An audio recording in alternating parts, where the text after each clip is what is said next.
Bonjour et bienvenue pour votre nouveau rendez-vous d'information hebdomadaire. Chaque semaine sur Tourisme TV, nous aurons le plaisir de vous proposer des reportages, des analyses et des interviews. À quelques reprises, des grands noms du secteur du tourisme viendront nous apporter un éclairage spécial, spécifique et une analyse sur une thématique qu'ils choisiront eux-mêmes. Notre analyse cette semaine porte sur la situation du tourisme en Tunisie suite aux premières élections qui ont participé à la réalisation d'une assemblée constituante pour laquelle environ 40% des sièges ont été attribués aux partis islamistes. Ce n'est pas surprenant. En effet, la religion musulmane est une religion ultra-dominante en Tunisie et les religieux bénéficient dans cette partie du monde d'une écoute particulièrement attentive des populations. Toutefois, malgré l'inquiétude que cela génère auprès de 80% des clients des agences de voyage, il faut savoir raison garder, comme disent les politiques. Et ce, pour au moins deux raisons. La première, c'est que si les laïcs arrivent à s'entendre, ils seront majoritaires pour l'avenir de leur pays. La deuxième, c'est que quels que soient les décideurs du futur gouvernement, le tourisme continue à représenter une part importante de l'activité économique et l'un des premiers leviers en termes de ressources économiques pour la Tunisie. Il est donc certain, en tout cas souhaitons-le, que l'avenir sera plutôt positif pour l'ensemble des Tunisiens et en particulier pour les acteurs du tourisme. Nous avons le plaisir cette semaine d'accueillir Jean-François Rial, le président du groupe Voyageurs du Monde, qui nous apporte un éclairage sur la question suivante. La taille des voyagistes est-elle un avantage ou un inconvénient?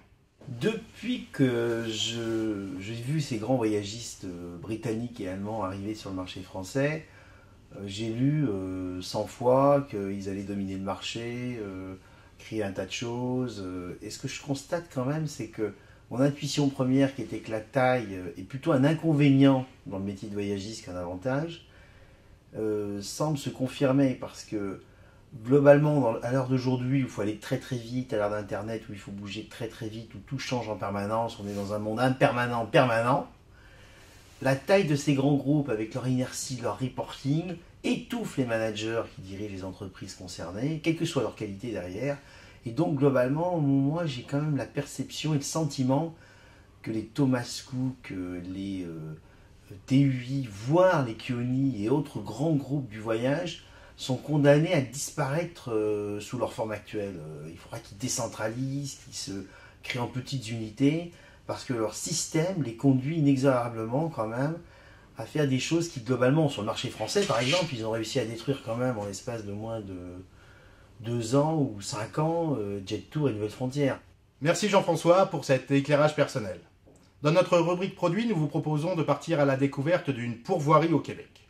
Qu'est-ce qu'une pourvoirie? Il s'agit d'un hébergement de type hôtel ou auberge, éloigné de tout, au cœur de la belle province, dans un paysage toujours magnifique. Outre l'hébergement et la restauration, vous aurez la possibilité de bénéficier de tout un tas d'activités, de découvertes et de nature, telles que la pêche, la randonnée, le canoë. Vous aurez également la possibilité d'aller à la rencontre des trappeurs, ou bien encore de découvrir le monde des Amérindiens. Un clin d'œil pour terminer ce rendez-vous. La rubrique Vécu en agence. Bonjour monsieur, je voudrais un billet pour le 15 janvier pour Port-au-Prince. Oui, sur quelle compagnie souhaitez-vous voyager? Non mais dites-moi, le dimanche 15 janvier, ça tombe quand? Un jeudi ou un vendredi? Encore une histoire à méditer. Portez-vous bien et rendez-vous la semaine prochaine.